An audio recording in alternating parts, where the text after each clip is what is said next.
¿Y cómo va en el resto? Sí, se La, puede. te- la tensión de A es 104,17. La tensión de A. Sí, sí, bien La estamos. de B, la de B es 62,4. Sí, sí, sí, Muy bien. correcto. Muy bien. Estamos bien entonces. ¿Alguien más que ya haya terminado o quieren que revise ahorita?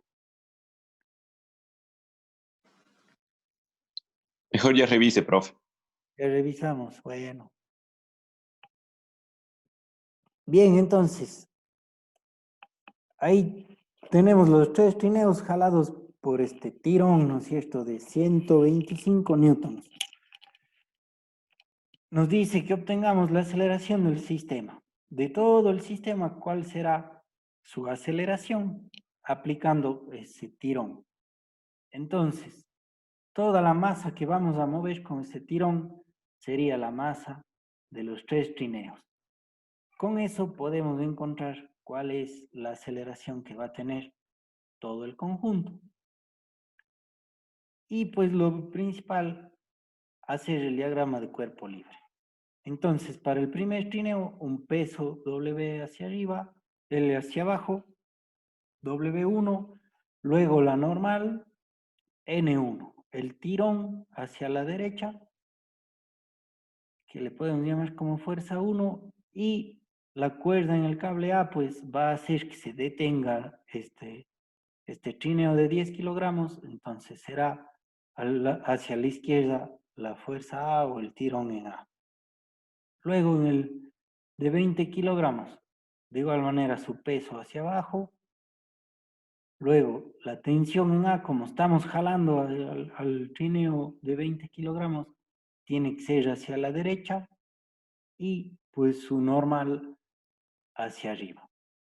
Luego el trineo de 30 kilogramos va a estar haciendo que se quede el trineo de 20 kilogramos. Entonces va a jalarle hacia atrás al de 20 kilogramos. Y por eso se genera esa fuerza B hacia la izquierda en el segundo trineo. Luego para el último trineo, el peso W3 hacia abajo, la fuerza en B, como se jala el trineo, ¿no es cierto?, tiene que ir hacia la derecha y la normal hacia arriba. Ese sería el diagrama de cuerpo libre de los sistemas o del sistema. Entonces, la aceleración de todo el sistema va a estar en función de la fuerza y su masa. Fuerza en X igual a la masa por aceleración. Tenemos que la fuerza aplicada va a ser los 125 newtons y la masa total, porque vamos a mover toda la masa, la suma de los trineos. 30 más 20 más 10 por la aceleración. Entonces la masa total que vamos a tener es de 60 y 120 newtons de la fuerza. Despejamos 125 newtons, perdón. Se me va. 125 newtons por la masa y la aceleración. 125 para 60, 2.08 metros por segundo al cuadrado. Esa es la aceleración que se va a mover todos los tres trineos debido a ese tirón de 125 newtons. El punto B, las tensiones en las cuerdas A y B. Como ya hicimos los diagramas, ¿no es cierto?, de cuerpo libre de los tres, podemos analizar cuál tiene menos caracteres o menos vectores para poder resolver. O si no, pueden resolver cualquiera de ellos y les va a dar las incógnitas, pero al final tendrán que ir resolviendo uno por uno. Entonces, podemos considerar el trineo 3, la normal, su tensión B y el peso hacia abajo. Entonces, aquí tengo tres cosas para analizar y como nos interesa la tensión B, podemos hacer el análisis solo en las fuerzas en X, sumatoria de fuerzas en X, de igual manera masa por aceleración, la aceleración de todo el conjunto ya encontramos, Y pues analizaríamos. La tensión B va a ser igual a la masa por la aceleración en el trineo número 3. La tensión B va a ser igual a la masa. La masa del trineo es de 30 kilogramos por la aceleración 2.08. La tensión en B es de 62.4 newton. Como ya conocemos la tensión B, no necesitaríamos hacer análisis en Y porque ese no nos pide esos análisis. Y podemos considerar el segundo trineo, que nos quedaría la tensión en A, la tensión en B, la normal de ese trineo y el peso del trineo. Sumatoria de fuerzas en X, masa por aceleración. No se olviden, la aceleración siempre es igual a todos. Lo que va a cambiar es la masa y nos quedaría menos la tensión en B porque está hacia la izquierda, más la tensión en A que es a la derecha, igual a la masa por la aceleración. La tensión en B conocemos, despejamos la tensión en A, que va a ser igual a la tensión en B más la masa del trineo por la aceleración. La tensión en A sería la tensión en B, 62.4 newtons, más la masa del segundo trineo, que es de 20, y la aceleración 2.08. Con eso la tensión en A es igual a 104 newtons o 104.2 que le salió a algo. Sí, estamos fácil o no fácil. ¿Alguna pregunta?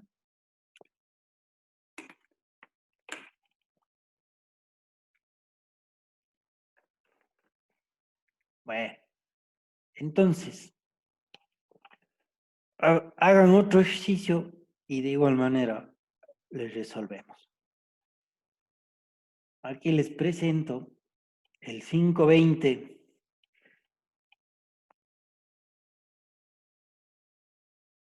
que se trata de un bloque de hielo en un plano inclinado.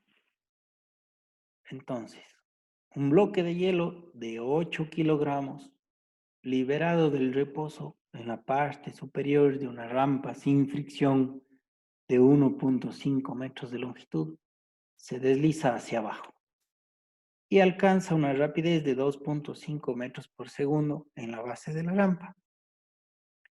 Literal A. ¿Qué ángulo forma la rampa con horizontal? B. ¿Cuál sería la rapidez del hielo en la base de la rampa? Si al movimiento se opusiera una fuerza de fricción constante de 10 newtons paralela a la superficie de la rampa. Entonces, un hielo deslizándose por un plano inclinado, podemos analizar las fuerzas que intervienen y hacemos el diagrama de cuerpo libre. Entonces, vayan desarrollando y cualquier pregunta, pues ya saben.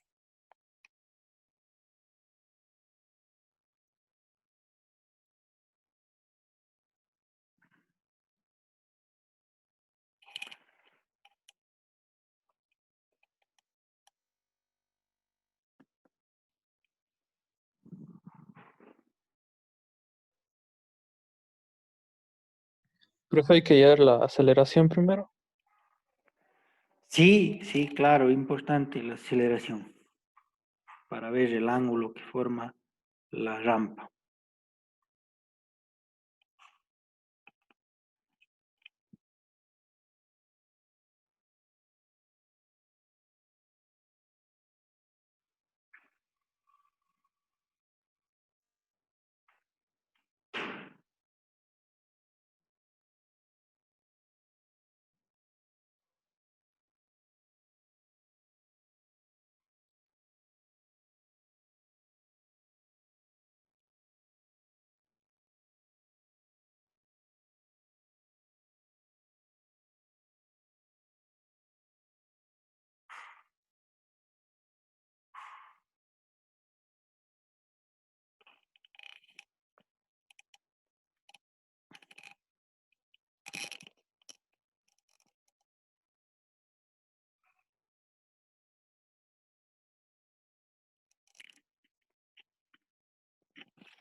Profe, ¿cuál es la respuesta de la... ¿Es 12 grados?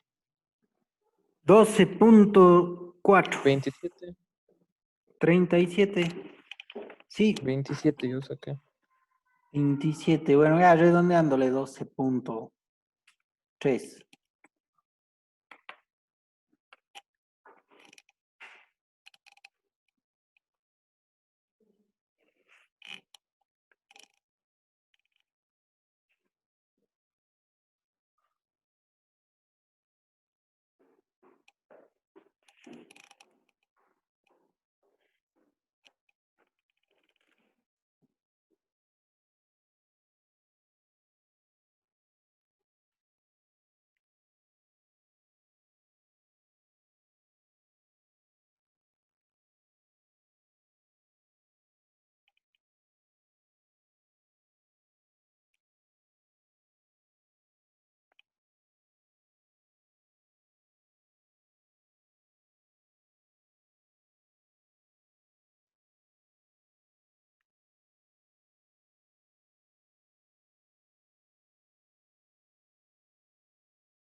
El literal B sería 1.57.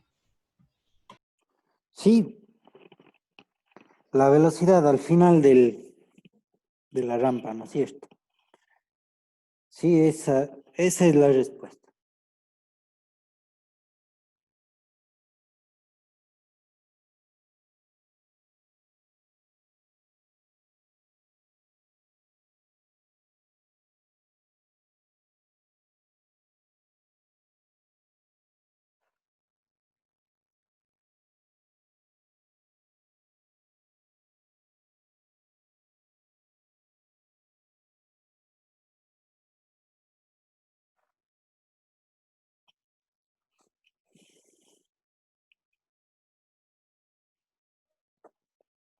¿Cómo vamos? ¿Quién más ya terminó? Sí sale eso, profe. Sí, a todos les sale. A mí me sale 1.59, profe. Da lo mismo, ¿no? O sea, no es lo mismo, pero está bien. Ah, ya. 1.59 es más certero. Y así redondeamos los dos. El 1.59, 1.57 queda en 1.6. Sí, yo también tengo 1.59. Veamos cómo le planteamos, ¿no es cierto? Entonces, el plano inclinado, el hielo que va a caer del plano inclinado tendrá una velocidad inicial de 0, ¿no es cierto? Y la velocidad con la que cae es de 2.5 metros al final. Tiene una masa de 8 kilogramos, una distancia que recorre de 1.5 metros, la velocidad final 2.5. Queremos encontrar el ángulo. Sabemos que la masa del hielo es de 8 kilogramos. En el literal B nos dice que va a haber una fuerza que se opone a ese movimiento, ¿no es cierto? Una fuerza de fricción constante de 10 newtons, entonces será esa fuerza hacia arriba. Tenemos el diagrama de cuerpo libre, el peso del hielo, la normal que se genera, la fuerza de fricción que va a estar hacia arriba en el literal B y debemos encontrar el ángulo alfa. Con el ángulo alfa, pues podemos inclinar, ¿no es cierto? O girar al eje para solo tener una fuerza con el ángulo que queremos encontrar, que debe ser el peso. Entonces, como va a bajar a la derecha, la componente del peso se va a inclinar alfa hacia la derecha, W, tenemos la normal hacia arriba, y hasta ese momento no hay otra fuerza que la gravedad para que se caiga. Todavía no involucramos esta fuerza de fricción. Sumatoria de fuerzas en X, que es el movimiento que nos interesa, igual a la masa por la aceleración, que vamos a tener la componente en X del peso, que sería W por el seno del ángulo, y eso va a ser igual a la masa por la aceleración. De aquí, ¿qué conocemos? El peso del hielo podemos conseguir. El ángulo es la incógnita, la masa del hielo tenemos, y la aceleración es lo que nos falta. Y podemos analizar la aceleración como parte del reposo, velocidad inicial 0 y la velocidad final 2.5, aplicando el movimiento rectilíneo uniforme con aceleración constante, ¿no es cierto? Podemos encontrar con la fórmula de 2 veces la aceleración por el espacio es la velocidad final al cuadrado menos la velocidad inicial al cuadrado. La velocidad inicial es 0 y podemos encontrar la aceleración, velocidad final al cuadrado sobre 2 veces el espacio. El espacio es 1.5, entonces la aceleración 2.5 al cuadrado sobre 2 por 1.5. Bueno, aquí parece al cubo, pero es por el esfero digital. Y con eso nos da una aceleración de 2.1 metros por segundo al cuadrado. Como ya sabemos esta aceleración en la sumatoria de fuerzas, despejamos el valor de alfa. Consideramos también el peso del hielo, 8 por 9.8, 78.4. Y tendríamos el peso 78.4 por el seno de alfa, la masa 8 por la aceleración 2.1. Despejando alfa, seno inverso, esto pues en grados lo debemos hacer. Y nos da un valor de 12.37 grados. Ese es el valor de alfa para la caída del hielo. Ahora, vamos a considerar el literal B que dice que ahora interviene esta fuerza de fricción contraria. La fuerza de fricción de 10 newtons, tenemos que el peso igual como va a caer, se hace hacia la derecha, el ángulo que ya conocemos, la normal, luego la fuerza de fricción contraria al movimiento, y como no hay otras fuerzas, podemos hacer la sumatoria de fuerzas en X igual a la masa por la aceleración. La aceleración, pues, no va a cambiar, ¿no es cierto? Le consideraremos la misma, pero deberá irse frenando. Entonces nos queda la fuerza de fricción a la izquierda negativo, más la componente del peso en X, porque está a la derecha, W por el seno de 12, igual a la masa por la aceleración. Conocemos la fuerza de fricción menos 10 más el peso 78.4, el seno del ángulo igual a la masa 8 y la aceleración, como les decía, tiene que irse frenando. De la misma tiene que irse frenando. O sea, una aceleración menor. Y con eso obtenemos una aceleración igual a 0.85 metros por segundo al cuadrado. Entonces, si se frenó o la aceleración es menor a la anterior, pues quiere decir que estamos bien. Si aumentara la aceleración, si aplicamos una fuerza que se opone al movimiento, pues no estaría bien. Y con eso, pues podemos calcular la velocidad que pide la rapidez del hielo en la base de la rampa. De igual manera, pues aplicando la fórmula anterior, la velocidad final va a ser igual a la raíz de 2 veces la aceleración y por el espacio que recorre. Es la misma fórmula anterior, pero despejando la velocidad final.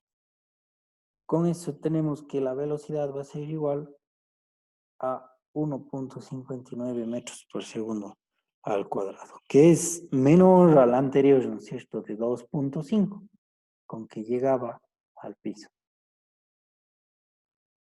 ¿Tienen alguna pregunta?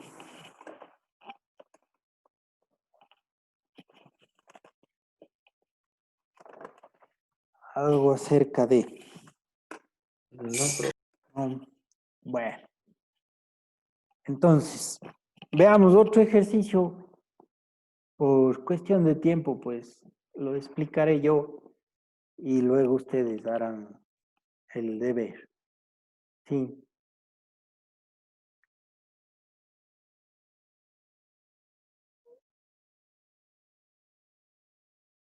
Diseño de pista de aterrizaje.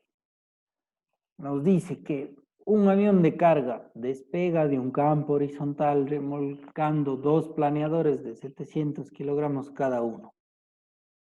Podemos suponer que la resistencia total, arrastre del aire más fricción con la pista que actúa sobre cada uno, es constante e igual a 2500 newtons. La tensión en la cuerda de remolque entre el avión y el primer planeador no debe exceder 12.000 newtons. Literal A. Si se quiere una rapidez de 40 metros por segundo para despegar, ¿qué longitud mínima debe tener la pista? B. ¿Qué tensión hay en la cuerda de remolque entre los dos planeadores durante la aceleración para el despegue? Entonces, vamos a suponer, pues, ¿no es cierto?, que todavía no están volando los planeadores ni jalados en el avión, sino están remolcados en la pista, en tierra. Y con eso podemos hacer un diagrama de cuerpo libre.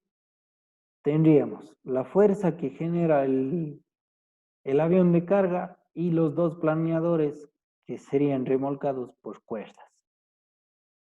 Esta es el inicio del diagrama de cuerpo libre. Todo esto en tierra. Tenemos una masa de 700 kilogramos, que es de cada planeador.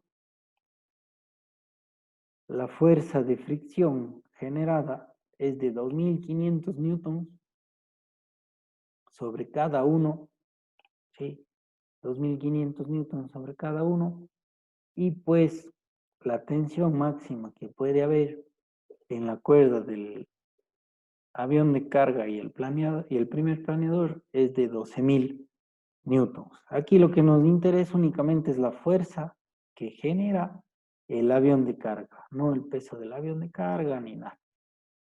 Y la velocidad que debe tener, ¿no es cierto?, es de 40 metros por segundo para despegar. Con eso podemos nosotros analizar cuál es la distancia que necesita. Para eso necesitamos saber la aceleración. Con esta fuerza que tiene el remolque, ¿no es cierto?, o el avión de carga, se deben jalar los otros dos aviones o los planeadores.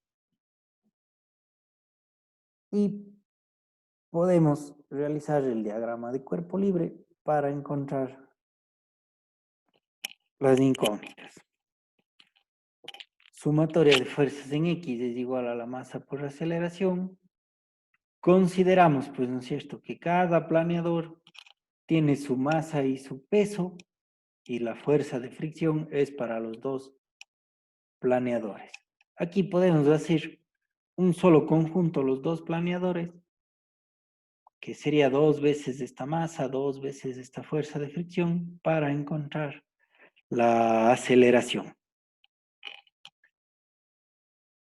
Bien, entonces, tenemos que la normal y el peso para el primer planeador, luego la tensión que se genera en el cable y luego la tensión 1 para jalar el otro planeador.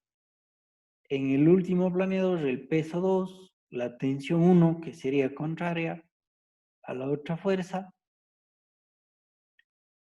la fuerza de fricción, que también interviene en los dos planeadores, su normal, y podemos hacer un diagrama de cuerpo libre independiente. Entonces tenemos el peso, la normal, la tensión en el cable y la fuerza de fricción. Como les decía, hay como hacer uno solo los dos planeadores porque no varía su fuerza de fricción ni el peso para poder encontrar la fuerza de fricción, la fuerza y la aceleración con que se jala. Entonces, déjenme ver aquí. Ya. La tensión no debe exceder de los 12.000 newtons. Y con eso podemos hacer un solo cuerpo y hacer la sumatoria de fuerzas. Entonces, como es un solo cuerpo, va a haber 2 veces la fricción, menos 2 por FR, luego más la tensión que se genera en el primer cable, que solo es, o solo puede ser hasta 12.000 newtons, la masa por la aceleración, que serían las fuerzas que intervienen para poder mover esos aviones. Y resolviendo esto nos queda menos 2 por los 2.500, se me ha ido un cero más creo ahí, más 12.000, que es la tensión máxima que soporta la cuerda, va a ser igual a 2 veces la masa de los dos planeadores, ¿no es cierto?, por la aceleración. Con eso podemos despejar la aceleración, que va a ser 7.000 para 1.400. Aquí se me ha ido un cero más, tendrán presente eso. Y eso va a ser igual a los 5 metros por segundo al cuadrado, que es la aceleración con que se va a mover todos los cuerpos. Sí, por eso le hicimos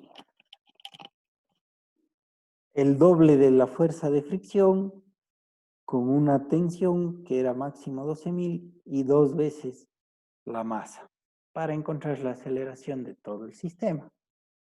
5 metros por segundo. Como sabemos la aceleración, podemos encontrar la longitud mínima que debe tener la pista para poder despegar a 40 metros por segundo de velocidad.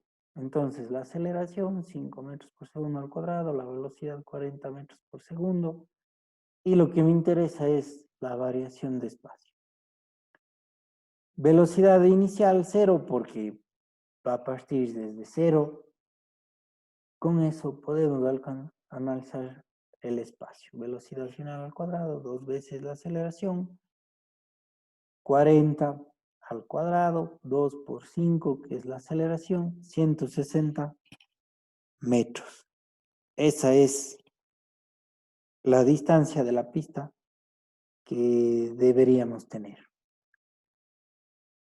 Luego el punto B. ¿Qué tensión hay en la cuerda de remolque entre los dos planeadores? Con eso podemos analizar de igual manera los diagramas de cuerpo libre que usamos. Podemos utilizar el segundo planeador, el peso del segundo planeador, la norma, la tensión 1 que se genera entre los dos planeadores y la fuerza de fricción. Y con eso hacemos una sumatoria de fuerzas en X igual a la masa por aceleración, que va a ser menos la fuerza de fricción más la tensión 1, que es la que no conocemos, igual a la masa del planeador por la aceleración, que es 5, que ya analizamos de todo el conjunto. Menos los 2.500, aquí ya no he puesto un cero más la tensión 1, que no conocemos, igual a la masa del planeador 700 por 5 de la aceleración. Entonces, si hacen En el planeador 2, ¿no es cierto? O en el último planeador, les debe salir lo mismo si hicieran en el primer planeador las fuerzas, solo que en el primer planeador les va a considerar la tensión de los 12.000. Ese es el detalle. Y la tensión 1 sería los 2.500 más 3.500, que es los 700 por 5, y con eso la tensión 1 es igual a 6.000 newton. Esa es la tensión que hay en la cuerda de remolque. Bien parecido al de los trineos, ¿no es cierto?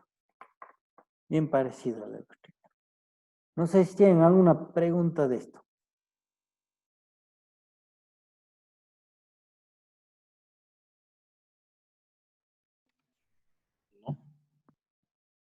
Bueno, les voy No, a... profe. Chévere. Les voy a dejar de compartir, sí, para